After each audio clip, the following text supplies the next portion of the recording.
안녕하세요. 공인중개사 라이크 부동산입니다. 자, 오늘은 오랜만에 나온 분양 물량입니다. 자, 부천시에서 신축으로 분양하는 아파트 단지인데 청약 정보를 알려드렸던 중에서는 아마 부천시에서 처음이지 않을까 싶습니다. 근데 이제 입지는 굉장히 좋은 거 알죠. 근데 뭔가 관심이 많은 만큼 분양가에 대해서 이야기들이 조금 많이 있는 것 같습니다. 그래서 오늘 그러한 부분들을 가지고 한번 이야기해 보도록 하겠습니다. 자, 힐스테이트 소사역 민간 분양이 되겠습니다. 소사 본동에 위치하고 65-2번지, 입주자 모집 공고일은 21년 12월 2일이 되겠습니다. 입지 바로 보도록 하겠습니다. 입지 뭐 더 이상 말할 필요도 없죠. 소사역 같은 경우에는 더블 역세권, 수도권 1호선 지하철과 그리고 서해선이 지나가죠. 서해선 같은 경우에는 이 아래쪽으로는 시흥시청이라든지 이런 쪽에서 월곶 판교 이 라인을 나중에 추후에 이용할 수 있는 부분도 있고, 이 위쪽으로 가면은 대곡역까지 연결이 됩니다. 자, 대곡 같은 경우에는 향후에 GTX A 노선이 연결이 되는 곳이죠. 근데 뭐 GTX A 노선을 탄다는 게 아니라 이쪽으로 이동을 하게 되면은 이제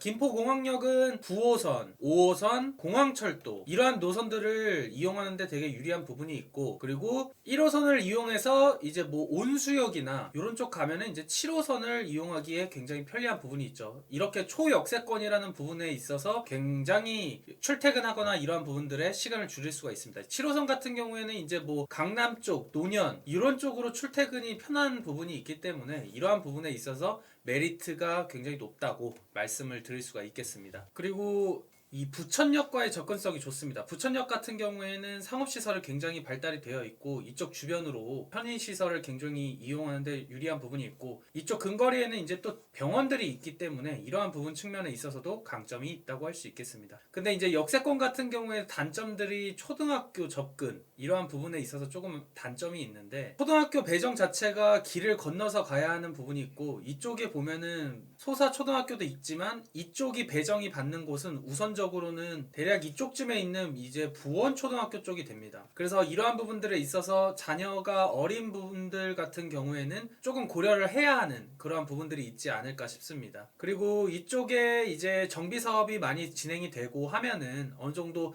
주거 환경이나 이러한 부분들이 좋아지고, 공원이나 이러한 부분들도 작게 있는데 이러한 부분들도 약간 참고해 볼 만한 부분이 있다 라고 보시면 될 것 같습니다. 어쨌든 이 부천시에 위치한다라는 것 자체만으로도 서울의 접근성이 좋다라는 부분입니다. 그러니까 인천과 서울의 사이에 위치하면서 교통이 편리한 지역들은 어쨌든 높은 가격을 형성하고 있습니다. 특히나 신축 같은 경우에는 말이죠. 그리고 이번 같은 경우에는 초역세권이라는 강점, 그렇다라는 거는 이게 주상복합이라는 거예요. 주상복합이라는 건 어쨌든 역의 강점이 있지만 학군회라든지 뭔가 주거 환경적인 측면에 있어서는 조금 단점이 있을 수도 있다. 그리고 추후에 나중에 이제 장기적으로 간다고 했었을 때 재건축이나 이러한 부분에서 조금 불이익이 생길 수도 있다라는 부분. 하지만 지금 분양을 받았을 때 어차피 주상복합 같은 경우에는 일반 아파트들보다 시간이 조금 더 오래 걸리고, 이쪽 역과의 접근성이라든지 향후에 이 역에 대한 파급력을 얻기에는 굉장히 강점이 많습니다. 이쪽으로 가면은 GTX B 노선을 이용할 수 있는 부분도 강점이 있기 때문에 이러한 여러 가지 측면을 고려했었을 때 굉장히 메리트가 있다. 하지만 이제 주변 시세 대비 분양가가 과연 어느 정도가 적정한 것인가에 대한 이야기들이 많을 텐데, 시세를 보면서 한번 이야기해 보도록 하겠습니다. 이번에 분양하는 곳이 힐스테이트 소사역 34평형 8억 5,200만원, 평당가 2,506만원입니다. 근데 옵션 비용이 생각보다 굉장히 비쌌어요. 그리고 이거는 최고가 기준인데 좀 7억대 후반인 것부터 시작이 되고, 여기는 이제 초고층으로 거의 건립이 되기 때문에 그러한 부분들 측면에 있어서도 가격 차이가 조금씩은 난다 라고 보시면 될 것 같습니다. 근데 옵션 비용 다 합치면 거의 9억대 정도 되지 않나, 우리가 분양받기에는 조금 부담스러울 수 있는 정도의 가격까지 갔다 라고 보시면 될 것 같습니다. 근데 이제 이쪽 주변 아파트 가격을 보면은 부천 소사역 프루지오가 10년차인데 33평형 9억 5천만원, 그리고 평당가 2,879만원 정도 가고 있습니다. 그리고 소사 SK뷰 같은 경우에는 33평형 6억 3,200만원, 평당가 1,916만원까지 가고 있습니다. 그리고 호가는 한 9억 7천 한 이 정도까지도 나오고 있는 것 같아요. 그리고 소사 SK뷰 같은 경우에는 한 7억대 이 정도가 지금 호가가 되고 있는데, 여기는 이제 연차가 조금 차이가 나고, 자 여기서도 이제 연차가 차이가 납니다. 근데 이제 여기는 똑같이 아파트긴 하지만 주상복합인지 아파트 단지인지 이런 거의 차이에 따라서 약간 영향을 받는다라고 하면은 분양가 상한제 적용을 받지 않습니다. 그러다 보니까 주변 시세와 거의 유사한 금액으로 나왔다라고 보시면 될 것 같고, 이게 뭐 비싸다라고 하기는 어려울 것 같습니다. 주변 시세나 지금 이 입지 대비 아파트가 형성하는 가격들을 본다면 말이죠. 그리고 이편한 세상 온수역 같은 경우는 여기서 이제 좀만 이동을 하면은 아파트 단지인데 거의 25평형이 지금 이 정도 가격입니다. 그리고 33평형은 거의 한 13억대 호가하고요. 그러니까 이런 것들을 봤었을 때는 입지적으로 조금밖에 차이가 안 나고 상품적인 측면에서 영향을 받을 수는 있지만 금액이 가지고 가는 메리트는 그래도 충분히 있다라고 생각이 듭니다. 근데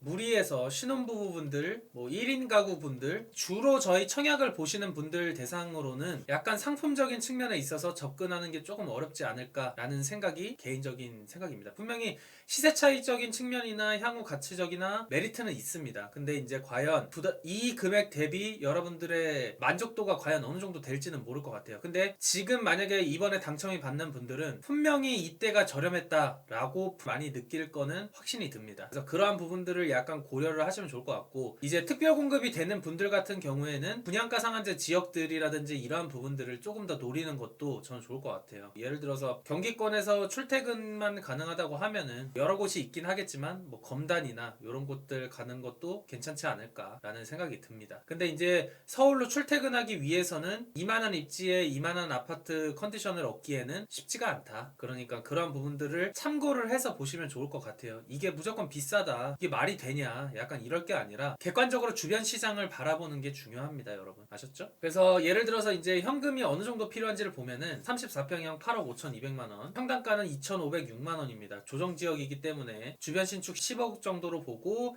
한 4억 7천 정도 나온다고 하면은 취득세 2,512만 원에 중도금 이자 후불 비용을 하면은 4억 3,372만 원, 그리고 옵션 포함하면은 4억 8,969만 원, 거의 5억 정도가 필요합니다. 엄청납니다, 여러분. 그러니까 이러한 부분들을 조금 고려를 한다고 하면은 조금 부담이 안 될 수가 없죠. 그리고 주상복합 같은 경우에는 입주 시점이 아직 조금 많이 남아있기 때문에 중도금 이자 후불 비용이라든지 이러한 부분들이 조금 영향을 많이 받아요. 그리고 여러분들이 대출을 받고 나서 필요한 현금이 이만큼인데 여기에다가 이제 대출 이자라든지 이러한 부분들이 향후에 인플레이션이나 이런 것들을 따졌을 때 리스크가 조금 클 수도 있습니다. 분명히 투자 대비 수익을 얻는 부분들은 있기는 하지만 그래도 조금 처음 접근하거나 이러한 부분들이신 분들 대상으로는 조금 어려울 수도 있지 않을까라는 게 개인적인 생각입니다. 그리고 대출 같은 경우에는 개인 신용도에 따라서 영향을 받을 수 있다라는 부분, 그리고 이쪽 같은 경우에는 12월 전이든 아니든 상관없이 DSR 적용이 될 수밖에 없는 분양가라고 보시면 될 것 같아요. 오늘 핵심 포인트 장점과 단점, 그리고 예상해 볼 수 있는 커트라인도 살짝 이야기해 보도록 하겠습니다. 장점은 어쨌든 소사역을 이용할 수 있고 대곡 소사선이 연장이 되면은 9호선이라든지 뭐 5호선이라든지 공항철도라든지 접근하는 게 굉장히 좋고, 그리고 7호선, GTX 비노선 이러한 부분들도 접근하기에 유리한 부분이 있다. 지금 현재 있는 것만으로도 소사역을 통해서 이용할 수 있는 부분이 있는데 대곡 소사선 같은 경우에는 그래도 입주하는 시점에는 이용하는데 무리가 없지 않을까라는 생각이 듭니다. 그리고 주변에 작은 뭐 공원들, 그리고 도보권으로 10분 정도 내에 학군이 있기는 하나 약간 아까 말씀드렸다시피 어린 자녀들 같은 경우에는 길을 건너거나 이러한 부분들 측면을 조금 고려할 필요가 있을 것 같다라는 부분, 그리고 부천역의 최대 상권을 이용할 수 있는 부분도 굉장히 메리트가 있죠. 그리고 주변에 병원이라든지 이러한 부분들, 그리고 아직 정비 사업이 조금 진행되고 있는 부분이고 신축에 대한 부족이 조금 더 심화되고 있는 상황이기 때문에 이러한 부분 측면에 있어서도 메리트가 있다고 말씀드릴 수 있겠습니다. 그리고 분양가 상한제 지역이 아니기 때문에 거주 의무가 없는 부분, 전세 시장에서 어쨌든 끌고 갈 수 있는 부분들도 참고하시면 좋을 것 같아요. 단점으로는 소유권 이전 등기 전까지 전매가 제한이 되고 7년간 재당첨 제한이 됩니다. 주상복합 아파트라는 측면에 있어서 조금 참고하실 필요가 있다. 그래도 그리고 장기적인 측면까지 본다라고 하면은 이러한 부분들은 강점이 될 수도 있고 단점이 될 수도 있기 때문이에요. 주상복합의 강점은 뭐예요? 초역세권을 이용할 수 있는다라는 부분이 있고, 단점으로는 향후에 재개발 재건축이나 뭐 여러 가지 등등 학군과의 접근성이라든지 주거지역과의 쾌적성의 차이라든지 이러한 부분들에 대한 종합적인 의견이 있지 않을까라는 생각이 듭니다. 그리고 초등학교 학군 내 접근성, 시세 대비 저렴하지만 옵션이나 이런 것들을 했었을 때는 생각보다 만만치 않은 가격. 그래서 이것과 비교를 했었을 때 대체할 수 있는 것들이 그래도 조금 더 있지 않을까라는 생각이 듭니다. 이 금액대 대비. 근데 물론 입지 대비 금액이 다 반영이 된 것 같아요. 제가 봤었을 때는. 그래서 그러한 부분들로 보시면 될 것 같습니다. 청약 가점표는 84점 만점 기준, 부양가족, 통장가입 기간, 무주택 기간을 합산을 합니다. 이거는 위치가 차이는 있지만 제가 이걸 왜 보여드리냐면 힐스테이트 자이 계양 같은 경우가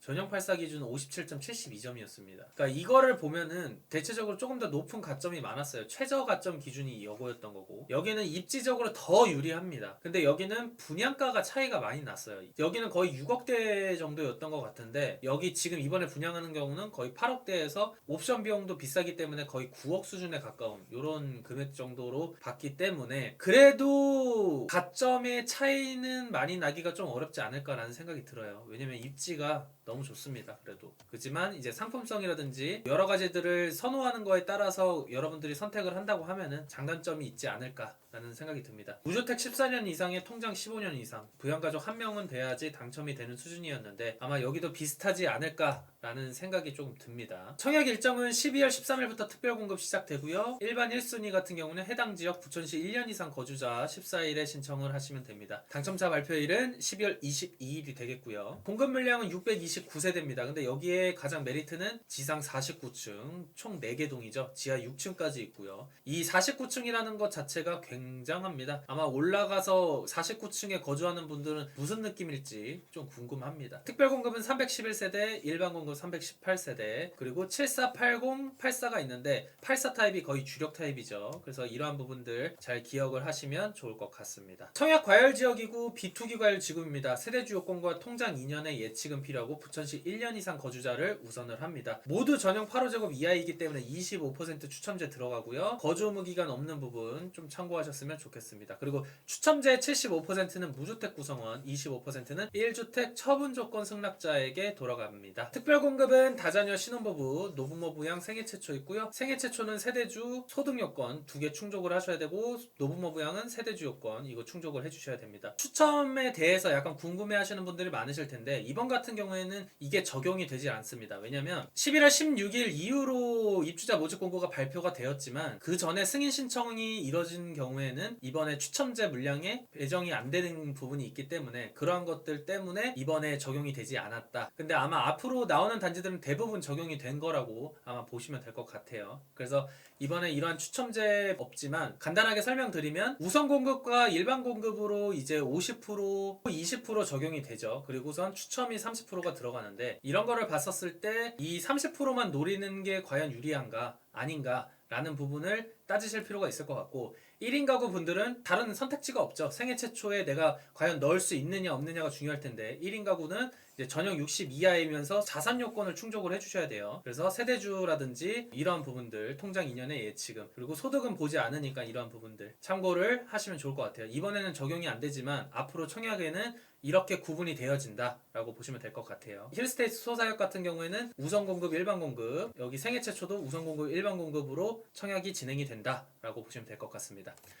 오늘 힐스테이트 소사역 분양 물량 가지고 이야기 나눴습니다. 분명히 장점과 단점이 공존합니다. 입지 대비 가격이 그래도 싸기는 하다. 하지만 실질적으로 금액적인 부분을 받아들이기에는 어려운 부분이 있을 수 있다. 하지만 나중에 시간이 지나면 그래도 쌌었다 라고 생각이 들 수 있는 부분이 있고, 하지만 그래도 조금 더 보수적으로 보시는 분들이라면 분양가 상한제 지역 분양 물량이라든지 아니면은 개발 재건축이라든지 아니면 같은 금액이라도 조금 더 아파트 주거지역이 밀집되어 있는 쪽으로 간다라든지 선택지가 좀 갈리지 않을까라는 생각이 듭니다. 저희 라이크 부동산에서는 유료 상담을 진행하고 있습니다. 카카오톡 아이디 추가하셔서 영자 버튼 누르고 라이크 부동산 치신 다음에 유료 상담 신청하시면 될 것 같습니다. 끝으로 나가시기 전에 구독과 좋아요, 알림 설정 부탁해요.